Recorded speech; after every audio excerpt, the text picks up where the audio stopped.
Hai semuanya, ketemu lagi bareng Mihu di sini. Oh iya, kali ini Mihu akan membawakan alur cerita dari film Donghua yang berjudul Battle Frog the River. Mihu mengingatkan sekali lagi ya bahwa konten ini full spoiler. Mari siapkan cemilannya dan mari kita mulai alur ceritanya. Melanjutkan dari cerita sebelumnya.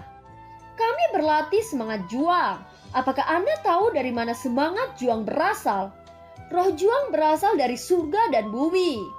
Dan penanaman roh juang adalah sumber penanaman surga dan bumi yang tumpul menumbuhkan kekuatan mereka. Yang bijak menumbuhkan esensi mereka. Sehingga talenta yang luar biasa selalu bisa dekat dengan makna asal-usul langit dan bumi. Dan lebih memahami penggunaan asal-usul semangat juang.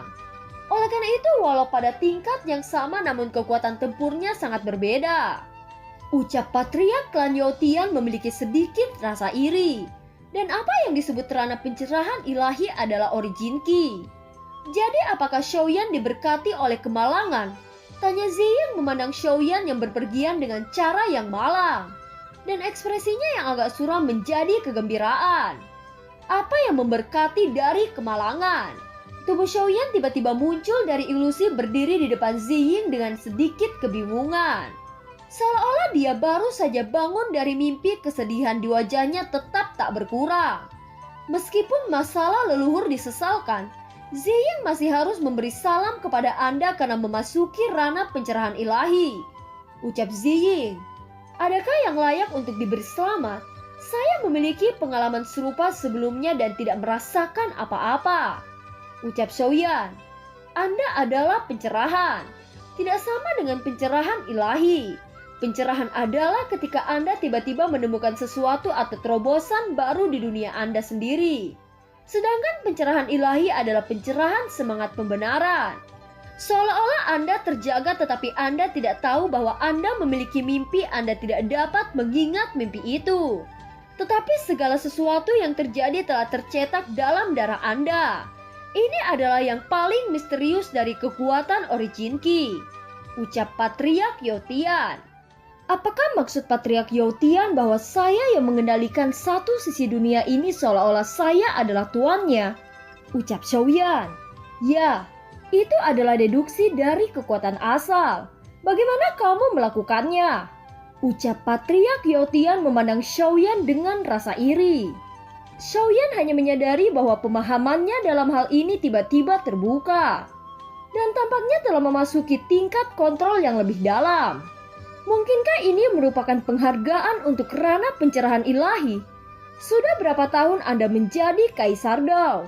Namun Anda bahkan telah menyentuh ambang batas sumber semangat juang dan memasuki ranah pencerahan ilahi. Ini sangat tidak normal. Ucap Patriark Youtian dengan tak berdaya. Dan tangan yang memegang tongkat kayu tidak bisa tidak gemetar memandangi Xiaoyan seperti melihat binatang suci kuno.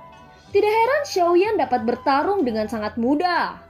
Tidak heran lusinan Kaisar Bintang 4 atau 5 bukanlah lawan Xiaoyan. Leluhur Anda tidak dapat dibangkitkan. Namun pukulan itu telah membuat masa depan Anda. Itu bisa dianggap sebagai semacam kompensasi bagi Anda. Ucap Patriark Youtian. Mendengar Patriark Klan Yao ada sedikit kemarahan di wajah Xiaoyan.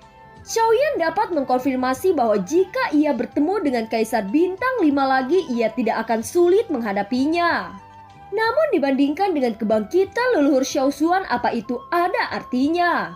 Karena tidak dapat membangkitkan kembali leluhur Xiaoshuan, kelemahan yang dalam muncul di hatinya. Dia tiba-tiba berjalan dengan tertatih-tatih menoleh ke langit saat dia berteriak keras. Apa gunanya? Apa gunanya pencerahan ini jika saya tidak dapat mengubah kelahiran kembali leluhur? Semuanya sia-sia, teriak Xiaoyan. Demi cinta bahkan dewa akan dia lawan. Anak ini memiliki potensi dan kebaikan yang begitu besar. Ucap Patriark Youtian. Tampaknya kegilaan Xiaoyan benar-benar menyentuh hati Klan Yao. Dan dia dengan tegas membuat keputusan. Xiaoyan, tolong berhenti. Bisakah orang tua ini menanyakan kalimat terakhir? Ucap Patriark Youtian. Xiaoyan yang berjalan tiba-tiba menghentikan langkah kakinya. Dia berbalik dan memandang Patriark Yotian dengan sedikit enggan. Patriark Yotian menghela nafas lega dan segera menanyakan sesuatu yang tampaknya tidak ada hubungannya dengan arus. "Siapa guru pemurnian Anda di benua Douki?" tanya Patriark Yotian. Xiaoyan mendengar kata-katanya dan mengangkat alisnya sedikit. Dia tidak mengerti mengapa kepala klan membuat pertanyaan ini. Apa hubungannya dengan meminta obat? Apakah Patriark klan bermaksud untuk menjadikan Xiaoyan sebagai murid? Tanya Zenny. Wawasan Nona Zenny sama kuatnya dengan rumor, ucap Patriark Yotian. Patriark Yotian memalingkan matanya sedikit menatap Zenny. Wajah tuanya sedikit memerah. Kemudian dia batuk beberapa kali untuk menyembunyikan masa lalu, menantikan balasan Xiaoyan dengan antisipasi. "Terima kasih kepada Patriark Yotian untuk kebaikan Anda. Tetapi saya tidak tertarik untuk hal apapun. Tidak peduli seberapa tinggi alkemis saya namun tidak bisa membalas kebaikan nenek moyang saya," ucap Xiaoyan. "Ditolak tanpa berpikir," ucap Zenny, Nan Erming, dan Ziying. Berapa banyak orang yang memimpikan hal ini dan sekarang Xiaoyan menolaknya. Patriark klan Yao juga memandang Xiaoyan dengan gemetar. Dia berpikir bahwa dia menyatakan niatnya untuk menerima Xiaoyan sebagai murid dia tidak akan pernah ditolak. Bagaimanapun teknik pemurniannya juga terkenal di dunia. Tetapi dia tidak pernah menduga bahwa Xiaoyan tidak ragu-ragu untuk menolaknya. Xiaoyan hanya menggelengkan kepalanya dan berbalik pergi. Ketika Xiaoyan hendak menghilang dari pandangan, dia tidak bisa menahan lagi dan tidak peduli dengan wajah apapun saat dia berteriak. "Xiaoyan, kamu benar-benar tidak ingin memikirkannya. Ini banyak hubungannya dengan kebangkitan leluhur Anda," teriak Patriark Yotian. Mendengar ini Xiaoyan langsung berhenti. Mata gelapnya meledak menjadi kecemerlangan saat menatap Patriark Yotian dan bertanya, "Memuja Anda sebagai seorang guru, dapatkah Anda menyelamatkan leluhur saya?" tanya Xiaoyan. "Anak baik, saya tidak tahu saya harus marah atau bersemangat." "Baiklah, pernahkah Anda mendengar tentang pil anti jiwa?" tanya Patriark Yotian. "Tidak," ucap Xiaoyan. "Apakah kamu tidak mendengar tentang pil benua anti jiwa? Bagaimana itu mungkin? Berapa banyak apoteker pemurnian yang Anda ketahui tentang hal-hal di dunia pemurnian?" ucap Patriark Yotian. Dia tidak menyangka bahwa Xiaoyan yang begitu terkenal bahkan belum pernah mendengar tentang pil benua anti jiwa yang hampir setiap alkemis tahu. "Saya hanya alkemis tingkat 6 kaisar," ucap Xiaoyan. "Alkemis tingkat 6 kaisar? Anda sudah menjadi alkemis kelas 6 kaisar?" ucap terkejut Patriark klan Yotian. Patriark klan merasa bahwa hatinya seperti dijepit. Berapa tahun anak ini datang ke benua? Dia ada di alkemis kaisar kelas 6. Semua yang disebut jenius dalam industri penyulingan dapat dikatakan seperti lelucon dibandingkan Xiaoyan. "Murid ini harus saya bereskan." "Hahaha," ucap Patriark klan obat bereaksi seperti mengambil bayi yang tak ada bandingannya. Dia berbalik menatap Xiaoyan dengan penuh kebahagiaan. Namun mengapa dia sudah menjadi alkemis tingkat 6 kaisar bahkan tidak mendengar pil benua anti jiwa yang terkenal? Tampaknya murid ini fokus pada kultivasi. Dan dia harus menyesuaikan pelatihannya di masa depan. Melihat perilaku yang agak tidak biasa dari Patriark Yotian, Xiaoyan mengerutkan kening. Saat ini dia dalam kekacauan. Dia hanya ingin mendengarkan tentang kebangkitan leluhurnya tanpa membicarakan masalah lain. Dia sudah tidak sabar dengan hatinya. Jika bukan karena kata-kata Patriark klan Yao ini, Xiaoyan sudah pasti pergi. Zenny di sampingnya mendengar nama yang dikenal sebagai pil anti jiwa. Dia terkejut di matanya. Setelah mengingat di kepalanya, dia tiba-tiba mendongkak dan bertanya, "Berbicara tentang bencana kuno, pil anti jiwa yang dibuat oleh pendahulu dari klan Yao bukan?" ucap Zenny. Sang Patriark klan mendengar kata-kata itu yang sedang memegang janggut, seketika wajahnya bangkit dengan sentuhan kebanggaan. "Saya tidak pernah membayangkan bahwa ini adalah pil anti jiwa itu. Saya selalu berpikir bahwa itu hanya ada dalam legenda." Soyan pasti berterima kasih kepada Patriark Yao. Ucap Zenny sangat gembira. Soyan kembali menatap Zenny dengan mata kebingungan. Zenny menghela nafas dan mulai menjelaskan. Sebelum bencana kuno, klan Yao memiliki penyihir kelas dunia. Dikatakan bahwa teknik pemurnian orang ini telah mencapai puncak daratan. Pil buatannya sendiri terkenal di daratan dan paling terkenal karena roh anti jiwanya. Pil ini dikenal sebagai keselamatan para kaisar yang tertinggi. Namun setelah bencana kuno dikatakan bahwa pil ini dimusnahkan ke dunia. Sungguh bersyukur jika klan Yao masih memiliki pil ini yang ada dalam legenda, ucap Zenny. Tapi sayangnya formula itu tidak diturunkan. Dan orang tua ini hanya memiliki 3 pil anti jiwa yang tersisa, yang merupakan salah satu harta dari klan Yao saya. Bahkan orang tua ini juga membutuhkan alasan yang kuat untuk menggunakan pil ini. Jika tidak, maka akan sulit dijelaskan kepada para tetua klan Yao, ucap Patriark klan Yao Tian. Tidak heran kalau Patriark klan ingin menerima Xiaoyan sebagai murid. Ternyata karena alasan ini, Patriark klan Yao benar-benar memiliki niat baik. Zenny berterima kasih kepada Anda di sini. Tetapi dengan menjadikan Xiaoyan sebagai murid sepertinya biaya ini bukan suatu kerugian bagi klan Yao kan? Ucap Zenny tersenyum. Patriark Yao Tian dan Zenny tertawa lepas setelah saling memandang. Xiaoyan bergegas menuju dan bersujud saat berkata, Xiaoyan bersedia bersujud menjadikan Patriark sebagai guru. Ucap Xiaoyan, baiklah, ayo bangun. Kamu belum menjawab pertanyaan orang tua ini. Apakah kamu punya guru di benua Douqi? Tanya Patriark Yao Tian. Saya memiliki 2 guru. 1 di benua Douqi dan 1 di benua Kaisar. Namun guru saya di benua Kaisar terlalu misterius dan saya tidak bisa mengatakan identitasnya. Jadi tolong maafkan saya. Tetapi yakinlah bahwa Xiaoyan tidak akan mempermalukan klan Yao. Ucap Xiaoyan. Patriark klan itu mengangguk sedikit dan berkata lagi, di mana gurumu di daratan Kaisar ini? Tanya Patriark klan Yao Tian. Xiaoyan sedikit membeku. Mengingat Yalo matanya agak lembab. Dia terdiam sejenak sebelum akhirnya berkata, guru yang lebih muda masih di benua Douqi. Dan diperkirakan ia akan segera menerobos Kaisar. Guru memiliki kasih sayang yang mendalam kepada saya seperti ayah dan anak. Ucap Xiaoyan. Xiaoyan, siapa nama gurumu? Tanya sang Patriark Yao Tian. Secara kebetulan, guru saya memiliki nama keluarga yang sama dengan klan Yao. Dan ras guru di daratan asli juga disebut klan Yao. Ucap Xiaoyan. Benua Douqi orang-orang dari klan Yao.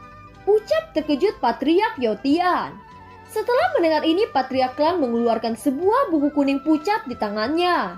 Di sampul buku terdapat 4 karakter besar dari silsilah alkemis.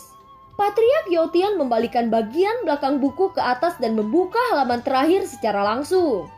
Tanpa diduga seorang pria kecil yang berhasil menembus Douseng bahkan dapat melatih seorang alkemis bintang 4 yang memiliki kekuatan jiwa puncak dari kerajaan kekaisaran. Meskipun tidak relevan setelah datang ke daratan Doudi, itu masih harus didasarkan pada fondasi sebelumnya. Sepertinya guru Anda memiliki kemampuan dan penglihatan tertentu. Patriark Yao Tian menghela nafas dan menatap Xiaoyan. Xiaoyan memandang buku yang dipegang Patriark klan dan wajahnya tiba-tiba berubah. Xiaoyan melihat bahwa di buku silsilah alkemis klan Yao memiliki kata yang tertutup debu tetapi namanya sedikit terlihat. Ini, Xiaoyan menunjuk ke nama Yalau. Dadanya terus-menerus berdetak. Dengan ekspresi terkejut dia berkata, guru adalah anggota klan Yao di daratan Kaisar. Ucap terkejut Xiaoyan. Begitu kata-kata ini keluar bahkan Zenny, Nan Erming, Ziyin dan Patriark Yao Tian tidak bisa tidak terkejut. Xiaoyan memiliki hubungan yang tak terpisahkan dengan klan Yao. Patriark Yao Tian menatap Xiaoyan untuk waktu yang lama. Tampak sedikit terkejut dan sedikit hilang. Xiaoyan, apa yang kamu katakan? Tanya Patriark Yao Tian. Xiaoyan mengarahkan jari kanannya ke nama Yalo dan ada sedikit kesedihan di matanya. Ketika Anda datang ke daratan Dowdi, orang Sio datang untuk menyambut Anda, tanya Patriark Yotian. Xiaoyan mengangguk. Itu dia. Tanah Kaisar adalah tempat tertinggi dari banyak benua di bawahnya, dan juga dapat dianggap sebagai origin Qi. Cabang-cabang dari berbagai ras tersebar di berbagai benua.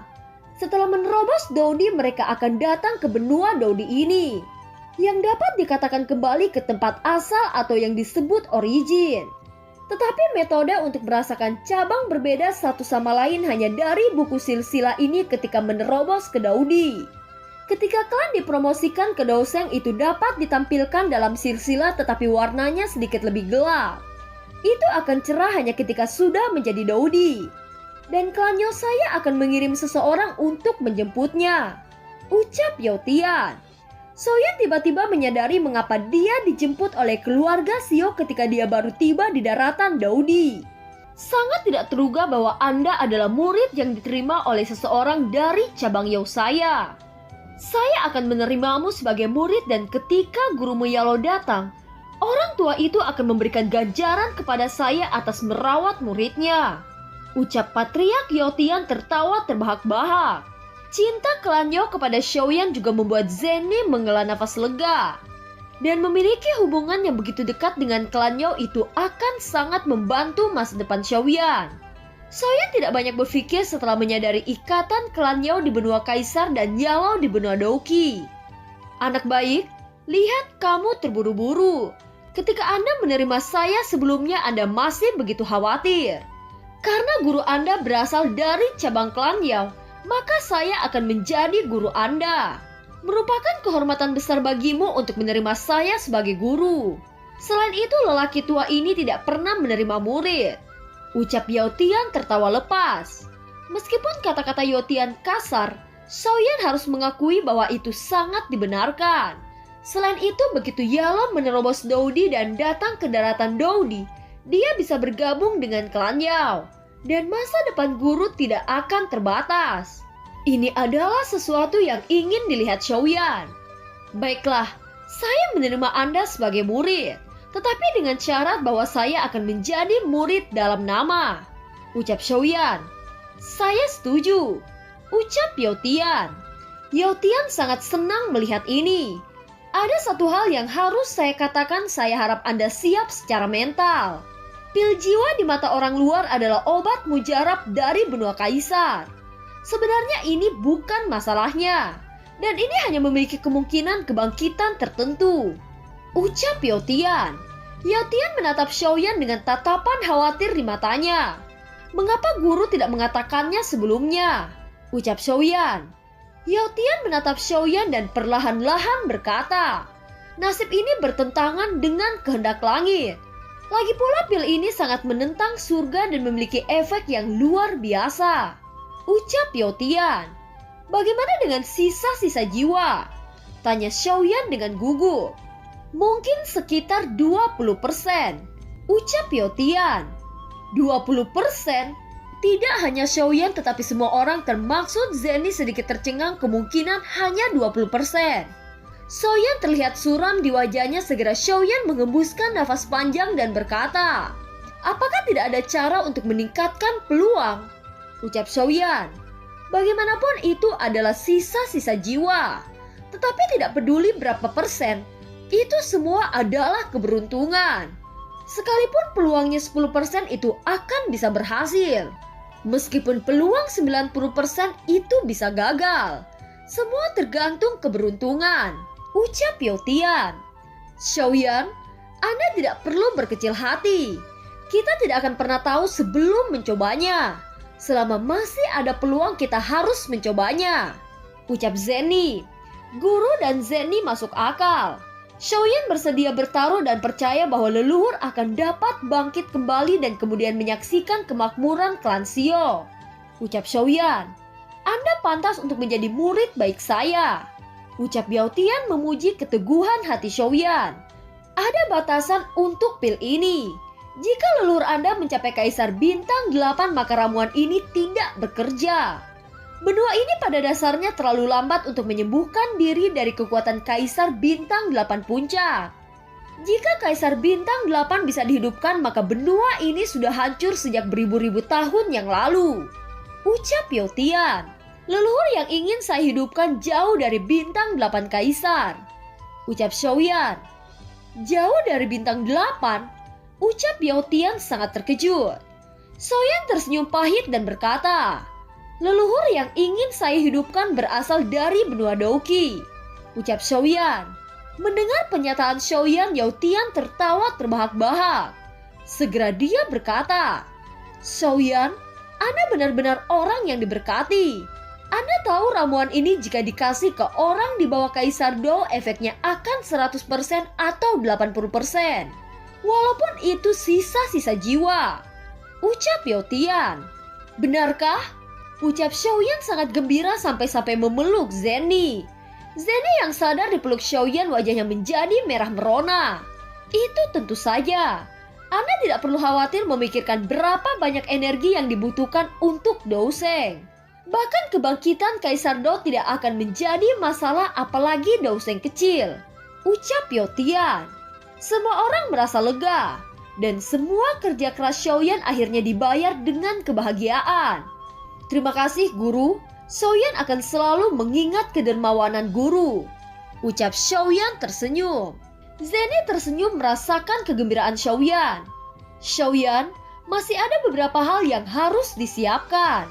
Karena pil kehidupan terlalu kuat bagi Douseng, jadi saya memerlukan bahan pil untuk menghilangkan energi yang berlebihan. Ucap Yotian. Tolong katakan bahan pil apa yang diperlukan. Ucap Xiaoyan. Nama bahan pil ini disebut Mengcao. 3 buah terhubung dan daunnya bersebelahan. Selama Anda melihatnya, Anda dapat mengenalinya secara sekilas. Namun bahan ini tidak mudah ditemukan.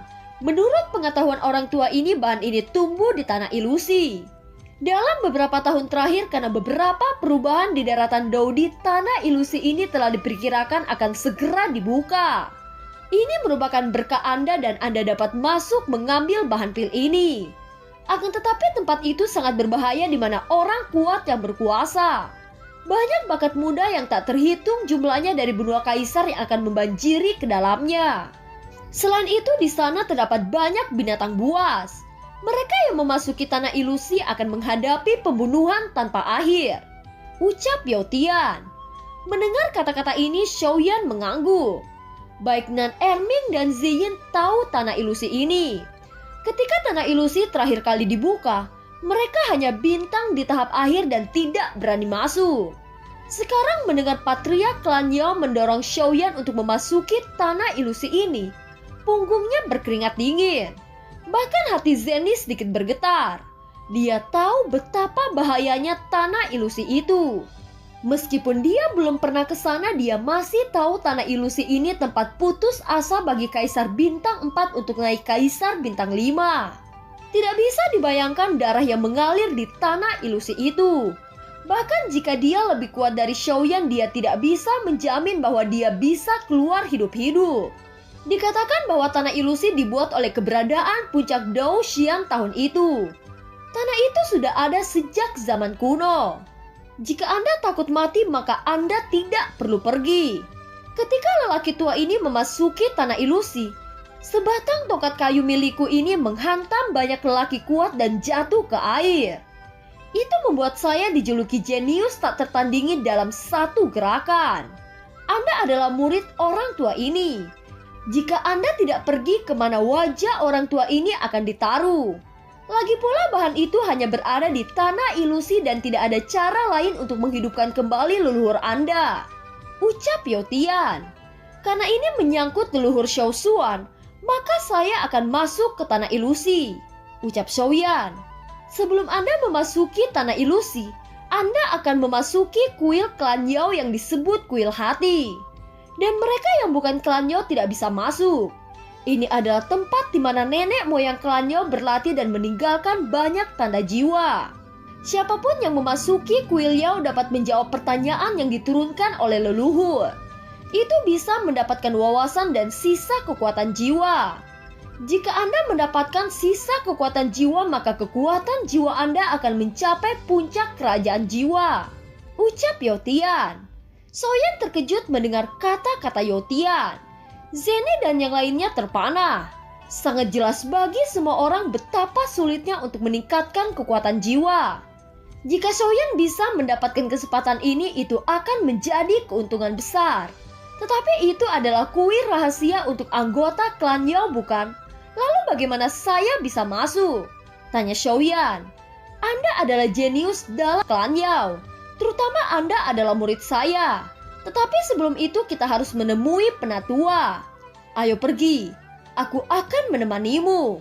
Ucap Youtian berjalan di depan dan semua orang mengikuti di belakang. Setelah beberapa saat, Youtian menunjuk ke sebuah bangunan yang sangat besar di depan. Di bangunan besar terlihat 3 pria muda yang memiliki penampilan arogan. Salah satu dari mereka jenius pertama klan Yao yang bernama Yao Ling. Yao Ling memandang sekilas ke tubuh Xiaoyan sebelum mengabaikannya. Matanya mendarat di wajah Zeni dan tiba-tiba menyala-nyala.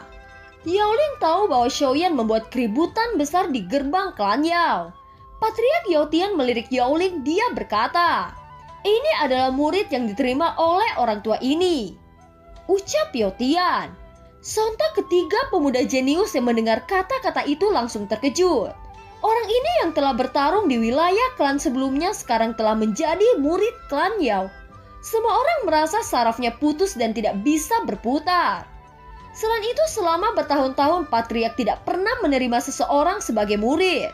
Bahkan alkemis paling terkenal yang telah diakui selama ribuan tahun telah gagal untuk mengesankan Patriark.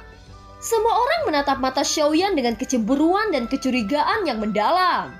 Patriark ini, kami belum pernah mendengar tentang klan yang menerima murid. Ucap Yao Ling. Murid saya bukan dari benua Kaisar. Murid saya berasal dari klan Yao di benua Douqi. Ucap Youtian. Klan Yao di benua Douqi? Ucap terkejut Yao Ling. Melihat pernyataan Patriark Youtian, 3 tetua yang dihajar Xiaoyan sebelumnya juga merasa sakit hati. Dengan cepat dia bertanya, "Patriark, bagaimanapun orang ini berani membuat masalah di depan klan Yao dan mencoreng wajah kita. Oleh karena itu sangat tidak pantas bagi Patriark untuk menerima orang ini sebagai murid. Saya meminta Patriark untuk mempertimbangkannya." Ucap para tetua yang dihajar Xiaoyan sebelumnya. Itu adalah kesalahpahaman, dan itu dorongan hatimu untuk memimpin pasukan lebih dulu. Sudah murah hati saya tidak menyelidiki kejahatan atas kendali Anda yang tidak bermoral. Di masa depan jangan sebutkan masalah ini lagi. Ucap Youtian. Mendengar kata-kata Youtian, wajah ketiga tetua itu hampir meraung karena malu dan marah. Patriark, jangan tertipu oleh anak ini. Dia hanya bintang 4 puncak rendahan. Ucap ketiga tetua itu. Mendengar ini, Patriark Youtian sangat marah dan berdiri. Dia berkata, "Anda telah berulang kali mengeritik murid saya. Apa Anda meragukan pilihan saya?" Ucap Youtian. Menghadapi kemarahan Patriark Youtian, ketiga tetua itu tiba-tiba tampak seperti orang bodoh yang diam. "Apakah kalian tahu siapa murid saya?" Ucap Youtian. Ucapan Youtian menarik perhatian orang-orang termasuk 3 tetua dan Yao Ling. Ada keheningan di aula. Banyak pasang mata jatuh pada Xiaoyan. Mereka mencoba menebak-nebak identitas Xiaoyan. Patriark Youtian berkata, "Dalam beberapa tahun terakhir, pasal pil Kuildan berhasil ditumbangkan oleh Persatuan Sangmeng. Pertanyaan saya, apakah kalian tahu itu berkat siapa?" Ucap Patriark Youtian. "Apakah itu terkait dengan identitas pemuda itu?" Ucap semua orang memandang wajah Xiaoyan dan secara bertahap mulai mengingat legenda daratan Daudi dalam beberapa tahun terakhir. Semua orang menghirup udara dingin, dan jari-jari 3 tetua bergetar menunjuk Xiaoyan. Dia bertanya dengan tidak percaya. Apakah ini Xiaoyan yang memiliki hubungan dekat dengan Kaisar Iblis dan telah bergabung dengan Persatuan Sangmeng? Xiaoyan yang telah mengguncang daratan Kaisar tahun-tahun ini. Ucap ketiga tetua itu dengan ekspresi yang ciut. Semua orang ingin memastikan dan mata mereka menatap Patriark. Dihadapkan keingintahuan semua orang, Patriark Youtian menganggukkan kepalanya. Dia berkata lagi, "Sekarang orang tua ini ingin bertanya, Apakah Xiaoyan layak menjadi murid orang tua ini? Atau apakah Anda memiliki kandidat yang lebih baik? Dia adalah Xiaoyan Tuan Xiaofu Mansion yang terkenal di benua Kaisar. Jika Anda masih merasa tidak puas dengan peristiwa hebat ini, saya ingin melihat bagaimana Anda akan menyelidiki kesalahpahaman sebelumnya. Tentu saja jika Anda menyinggung Xiaoyan, itu sama dengan Anda akan menempatkan klan Yao bermusuhan dengan Sang Meng dan Kaisar Iblis. Ucap Yao Tian. Jadi dia Xiaoyan yang terkenal di benua Kaisar. Dia memang layak menjadi murid patriark. Selain itu seperti kata patriark klan, jika Xiaoyan benar-benar tersinggung, itu sama dengan menyinggung dua kekuatan besar di belakang Xiaoyan sekaligus. Dan itu bukan lelucon. Ucap semua tetua. Zenny tersenyum dan menoleh ke arah Xiaoyan. Untuk kesalahpahaman sebelumnya sudah seharusnya kita melupakan itu. Sebagai murid dari klan Yao, saya harus menghormati beberapa tetua klan. Sekarang saya menjadi murid Patriark Yao Tian. Dan saya berharap semua peristiwa tidak menyenangkan akan hilang seperti angin dan tidak mempengaruhi perasaan semua orang. Ucap Xiaoyan memberikan kesopanan kepada mereka. Dan film pun berakhir.